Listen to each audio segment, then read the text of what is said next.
সিদ্দিককে এবার এমপি পদ ছাড়তে হচ্ছে।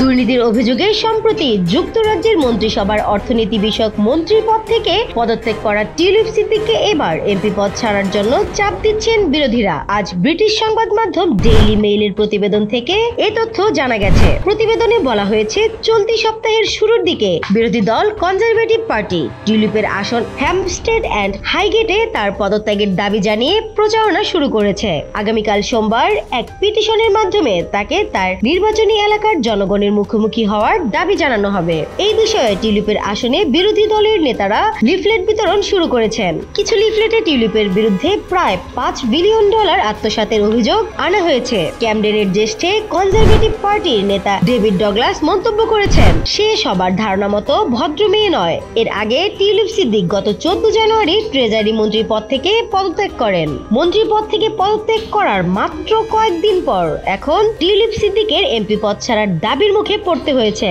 বিশ্লেষকরা বলছেন, অবস্থা যেদিকে যাচ্ছে তাতে এমপি পদও ছাড়তে হতে পারে। স্নিগ্ধা আখি, দৈনিক নতুন সময়, ঢাকা।